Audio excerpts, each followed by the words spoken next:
Getting this guitar has reminded me of what it feels like to be a beginner again. And I'm saying that as someone who has been learning guitar for 18 years and making a living teaching the instrument online for the past 7. But throughout all of that time, electric guitar has been my sole focus.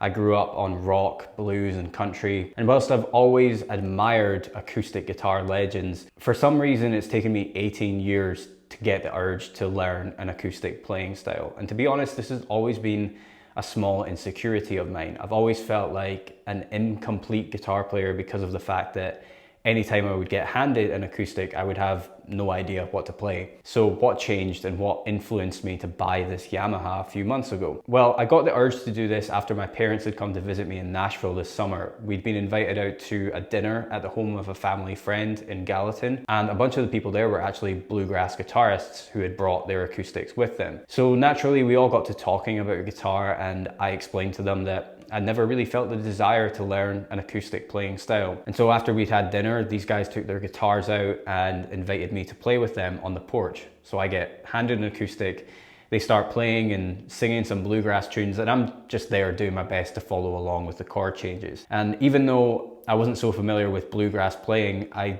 do understand blues improvisation, and since a lot of the chord changes are very similar, I was able to play some solos and hang on a little bit. So here's a clip from us playing on the porch that evening. I know that I've been wrong here from the start.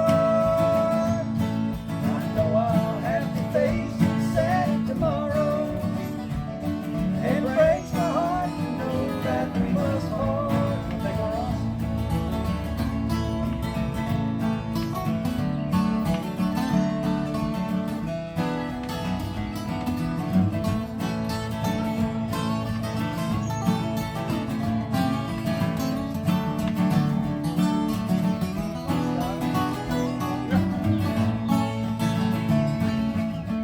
The guy on the right playing the vintage Martin, his name is Ronnie Reno, and as I found out during dinner, he actually used to play and tour with Merle Haggard. Anyway, that was basically it for me. After that night, I really did feel inspired as a guitar player for the first time in a long time, and so I ordered this Yamaha acoustic a few weeks later. And I've been studying a couple of bluegrass courses online. I've got Brian Sutton's Artist Works course and another one which I found from this guy called Aaron Jackson. And I said at the start of this video that it's reminding me what it feels like to be a beginner again. So what are the main challenges I'm facing with learning this new style? Well, the biggest one so far has been the picking technique. Bluegrass players use an alternate picking technique that they call flat picking. And basically when you flat pick, your wrist is floating in the air because that allows the notes to ring out and resonate as you play. And this is a lot different to how I'm used to picking as an electric player, where I've always got my wrist anchored to the bridge saddle so that I can mute unwanted open strings or palm mute certain notes.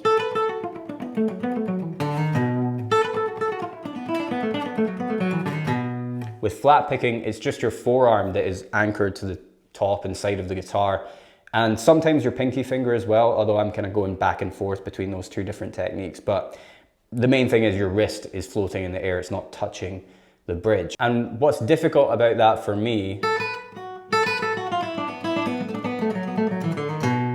is that it makes it a lot harder to pick the intended strings because it feels quite unstable compared to what I'm used to.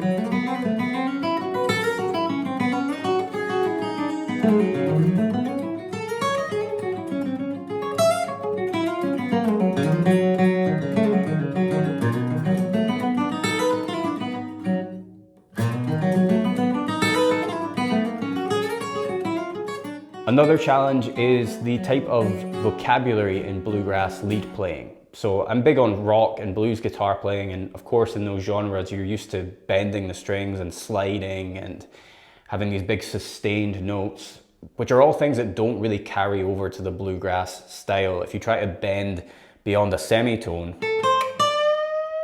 it doesn't sound great and it's very uncomfortable because of the heavy strings. So as I'm practicing my bluegrass improv, I keep having to remind myself, don't bend the strings. I mean, a semitone bend here or there, that's fine, but trying to bend beyond that, like I said, it just doesn't translate so well to acoustic. But I will say one thing that's really helping me with adapting to bluegrass vocabulary as someone who's an electric blues player is just learning bluegrass solos note for note by masters of the genre. I mentioned Aaron Jackson's course earlier. In that course, he has a module that's basically just teaching you classic bluegrass solos from well-known players like Tony Rice, Brian Sutton, Billy Strings. And so I'm learning those as I go and just gradually absorbing more of that bluegrass phrasing and vocabulary into my own playing. And the last challenge I'll mention is that with an acoustic guitar, there really is no hiding your mistakes. You know, if your pick gets caught in between strings, or you don't pick a note cleanly, or you hit an unwanted open string, there's no hiding that. It's a dry, clean acoustic sound, no effects to hide behind.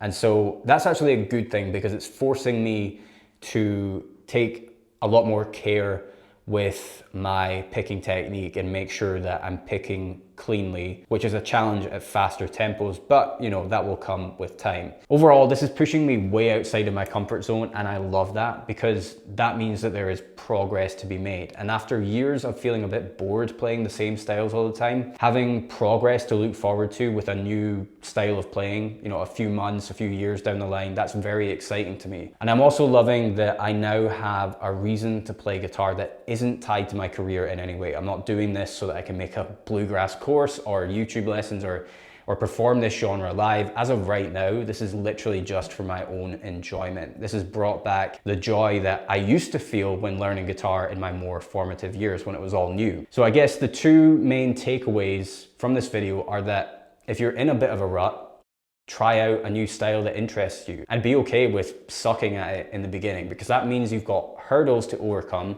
and a feeling of achievement waiting for you on the other side of those hurdles. And if you play guitar professionally, if this is your full-time gig, don't forget to make the time to play for your own enjoyment outside of work. I've been so bad for neglecting to do that over the years, and getting this guitar has reminded me of the importance of just playing for fun each day. If you're in need of some new practice material to push you outside of your comfort zone, I've got a free intermediate soloing course linked in the description box.